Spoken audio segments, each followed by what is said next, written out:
Ali famous Egyptian desert. പെരുന്നാൾക്ക് ഉണ്ടാക്കാൻ വേണ്ടി സാധനങ്ങളൊക്കെ വാങ്ങിച്ചിരുന്നതാണ്. പക്ഷേ പെരുന്നാൾക്ക് ഫ്രണ്ടിൻ്റെ വീട്ടിൽ പോയി കൊണ്ട് അന്ന് ഉണ്ടാക്കാൻ പറ്റില്ല. പെരുന്നാൾ പുഡിങ് കുറച്ച് വൈകിയാൽ കുഴപ്പമുണ്ടോ? അതൊന്നും കുഴപ്പമില്ല. അപ്പോൾ ആദ്യം തന്നെ നമുക്ക് പഫ് പേസ്ട്രി ഷീറ്റ് വേണം കേട്ടോ. അത് ബട്ടർ ഒന്ന് സ്പ്രെഡ് ആക്കിയിട്ട് ബേക്ക് ചെയ്യണം. ഞാൻ അവിടെ 2 ഷീറ്റായിട്ട് എടുത്തിട്ടുള്ളത്, മീൻസ് 2 ലെയറായിട്ടാണ് വെച്ചിട്ടുള്ളത്. അപ്പോൾ ഇതൊന്ന് ബേക്കായി വരുന്ന ടൈമിൽ നമുക്ക് ഇതിക്ക് ഒഴിക്കാനുള്ള പാലിൻ്റെ മിക്സ് സെറ്റാക്കാം. പാല്, ഫ്രഷ് ക്രീം, മിൽക്ക് മെയ്ഡ് ഇത് 3 നല്ല മിക്സ് ചെയ്തിട്ട് ഒന്ന് തിളപ്പിച്ചെടുക്കുക കേട്ടോ. പാലിൻ്റെ ക്വാണ്ടിറ്റി കുറച്ച് കുറയോളം ഒന്ന് തിളപ്പിക്കുക.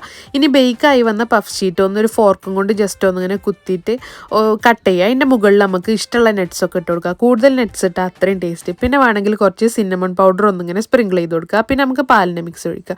ഇനി മുകളിൽ സെൻറ്ററിൽ കുറച്ച് ഞാൻ ഫ്രഷ് ക്രീം ആട്ടോ ചേർത്തത്.